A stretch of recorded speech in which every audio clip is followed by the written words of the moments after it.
Hi, this is Rajesh Sharma. Hyderabad తర్వాత ఏంటి? What is your destination?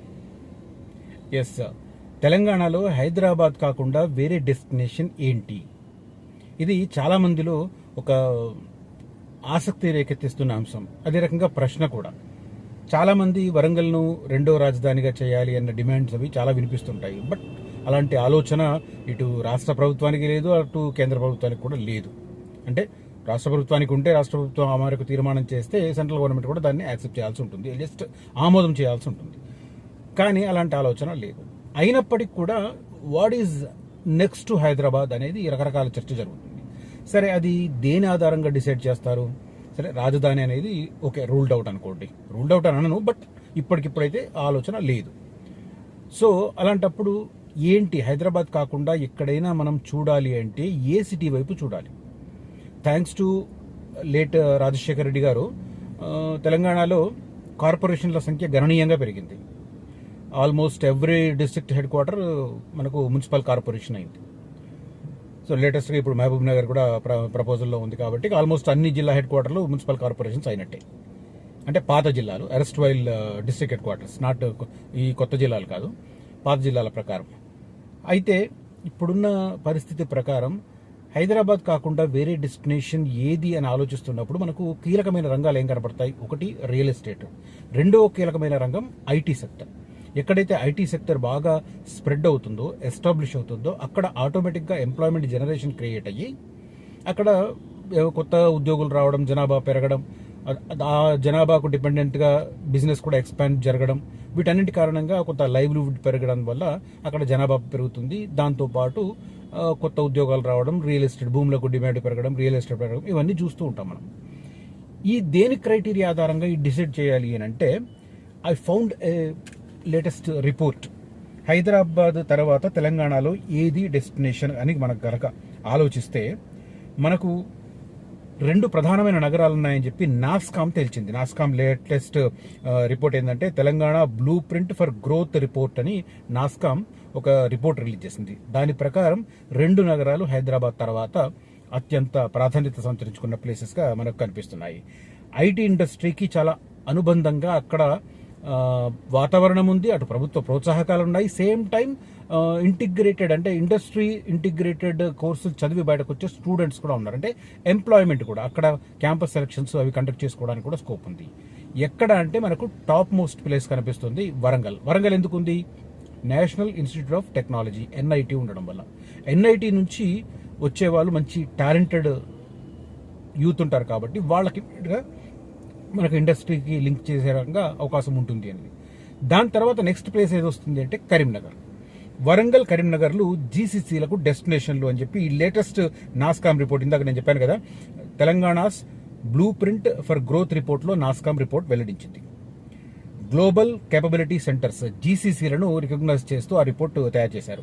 Hyderabad తర్వాత వరంగల్, కరీంనగర్ నగరాలు గ్లోబల్ కేపబిలిటీ సెంటర్లు జీసీసీలకు డెస్టినేషన్లుగా మారుతున్నాయని నాస్కామ్ తెలిపింది. జీసీసీల ఏర్పాటుకు అనుకూలంగా అభివృద్ధి చెందుతున్నాయని వివరించింది. వరంగల్, కరీంనగర్లోనూ ఐటీ ఇండస్ట్రీకి అవసరమైన ఇంజనీరింగ్ కాలేజీలు, మానవ వనరులు పుష్కలంగా ఉన్నాయని వివరించింది.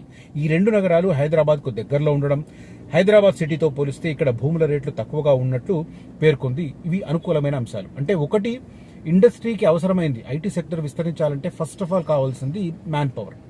మ్యాన్ పవర్ రావాలి అంటే అక్కడ ఇంజనీరింగ్ కాలేజ్ కావాలి. ఎందుకంటే ఇంజనీరింగ్ కాలేజ్ నుంచి బయటకు వచ్చే వాళ్ళు బీటెక్ డిఫరెంట్ కేటగిరీస్లో చేయొచ్చు. ఈసీ చేస్తున్నారా, త్రిబుల్ ఈ చేస్తున్నారా, లేకపోతే కంప్యూటర్ సైన్స్ చేస్తున్నారా, ఐటీ చేస్తున్నారా, ఏం చేసినా కూడా అల్టిమేట్ లక్ష్యం ఏంటి అంటే ఐటీ కంపెనీల్లో మంచి ప్యాకేజ్తో ఉద్యోగం సంపాదించడం. ఇప్పటివరకు ఏం జరిగింది? హైదరాబాద్ చుట్టుపక్కల ఉన్న ఇంజనీరింగ్ కాలేజీల్లోనే మనకి క్యాంపస్ సెలక్షన్స్ ఉండడం, దాంట్లోనూ టాప్ 10 ఉన్న వాడికి ఎక్కువ క్యాంపస్ సెలక్షన్స్ అవ్వడం, మంచి భారీ స్థాయిలో ప్యాకేజీలు రావడం చూస్తూ ఉన్నాం మనం. అట్లాంటిది ఇప్పుడు మనకు వరంగల్లో ఉన్న ఎన్ఐటీతో పాటు సరౌండింగ్లో ఉన్న ఇంజనీరింగ్ కాలేజీలో ఈ ఐటీ రిలేటెడ్ కోర్సులు చేసిన వారికి మనకు అక్కడ లోకల్ ఎంప్లాయ్మెంట్కి స్కోప్ ఉంది. దాంతోపాటు కరీంనగర్ కూడా సేమ్, కరీంనగర్ చుట్టుపక్కల కూడా ఇంజనీరింగ్ కాలేజీలు గణనీయంగా ఉన్నాయి. కాబట్టి ఈ రెండు ప్లేస్లు ఇప్పుడు జీసీసీలు సెంటర్గా, అంటే గ్లోబల్ కేపబిలిటీ సెంటర్స్గా మారుతున్నాయని చెప్పి నాస్కామ్ దీని ప్రకారం అంచనా వేసిన పరిస్థితి.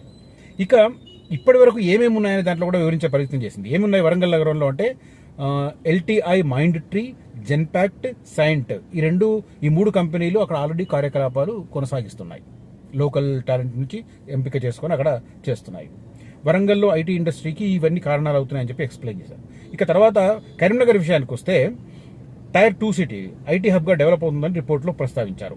ఇప్పటికే స్టార్టప్లు, ఐటీ సర్వీస్ ప్రొవైడర్లు అక్కడ పనిచేస్తున్నాయి. ప్రస్తుతానికి ఇక్కడ జీసీసీ లేవు, గ్లోబల్ సెంటర్స్ ఏం లేవు, కేపబిలిటీ సెంటర్స్ లేవు. కానీ ఇప్పుడు లేటెస్ట్గా అవుతున్న దాని ప్రకారం అక్కడ ఇంప్రూవ్ అవుతున్నాయి.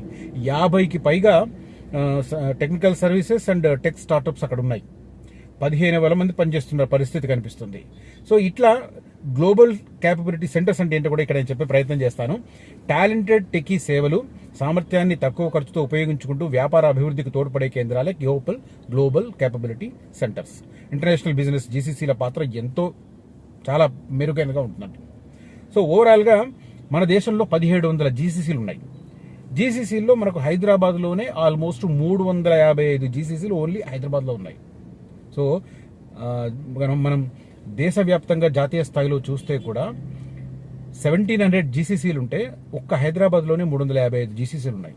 సో హైదరాబాద్ ఇంపార్టెన్స్ అర్థం చేసుకోవడానికి ఇది చాలా ఇంపార్టెంట్. ఈ రకంగా ఇప్పుడు నెక్స్ట్ జీసీసీలుగా మనకు వరంగల్ అండ్ కరీంనగర్ 2 మారబోతున్నాయి. ఈ రెండింటికి ఏంటి అనుకూలమైన అంశాలంటే ఫస్ట్ ఆఫ్ ఆల్ ఇంజనీరింగ్ కాలేజీలు ఉండడం. ఆ ఇంజనీరింగ్ కాలేజ్ నుంచి పాస్అవుట్ అవుతున్న వారికి అక్కడ ఉద్యోగాలు ఇవ్వడానికి ఐటీ కంపెనీలు కనుక అక్కడ ఏర్పాటు చేస్తే వారికి లోకల్ మ్యాన్ పవర్ ఈజీగా దొరుకుతుంది. అయితే ఏంటి కంపెనీలకు అడ్వాంటేజ్ ఏంటంటే హైదరాబాద్లో భూముల ధరలు అధికంగా ఉన్నాయి. ఇక్కడ ఏదైనా ఆఫీస్ పెట్టాలంటే దానికి సంబంధించి ఎక్కువ స్థాయిలో కసరత్తు చేయాల్సిన అవసరం ఉంటుంది.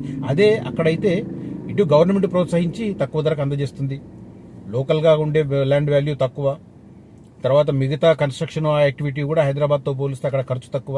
ఇవన్నీ కంపెనీల యాంగిల్లో. ఇక మానవరుల యాంగిల్లో చూస్తే, హ్యూమన్ రిసోర్స్ యాంగిల్లో చూస్తే ఎక్కడ చదివినా కూడా హైదరాబాదే టార్గెట్ ప్రతి ఒక్కరికి. ఇప్పుడు కరీంనగర్లో ఇంజనీరింగ్ చేసిన వాడు, బీటెక్ చేసిన వాడు అక్కడే ఉద్యోగం పొందితే హ్యాపీ కదా, మంచి ప్యాకేజ్తో. కాస్ట్ ఆఫ్ లివింగ్ చాలా తక్కువ ఉంటుంది. హైదరాబాద్లో బతికిన దానికంటే అక్కడ చాలా తక్కువ కాస్ట్తో బతకొచ్చు. సేమ్ వరంగల్ పరిస్థితి కూడా అదే. వరంగల్కి ఇంకా biggest advantage is NIT, national institute of technology. NIT is almost equal to IIT. Next అంటే ఐఐటి కొంచెం ఎక్కువ సమానం, ఎన్ఐటి కొద్దిగా తక్కువ సమానం అని చెప్పుకోవాలి. అదేదో బాపు గారి సినిమాలో చెప్పినట్టు ఎక్కువ సమానం తక్కువ సమానం భార్యాభర్తలు అని చెప్పినట్టుగా. సో అట్లా మనకు వరంగల్ అండ్ కరీంనగర్లు తెలంగాణలో నెక్స్ట్ జీసీ సెంట్రల్గా మారుతున్నాయని, ఇది ఏదో నేను చెప్తున్నది కాదు, గవర్నమెంట్ గప్పాలు కొట్టుకుంటున్నది కాదు, గొప్పలు చెప్పుకుంటున్నది కాదు, నాస్కామ్ తన రిపోర్ట్లో చెప్పింది. సో తెలంగాణలో హైదరాబాద్ తర్వాత ఆల్టర్నేట్ సెంటర్గా కరీంనగర్ అండ్ వరంగల్ జీసీసీ సెంటర్లుగా ఎదుగుతున్నాయి. ఇది ఒక సానుకూల పరిణామంగా మనం భావించాల్సిన పరిస్థితి కనిపిస్తుంది. సో కరీంనగర్ వాటికి సంబంధించి నాకు ఈ రిపోర్ట్ చూసిన తర్వాత స్పెషల్ వీడియో చేయాలనిపించి ఈ వీడియో చేస్తున్నాను.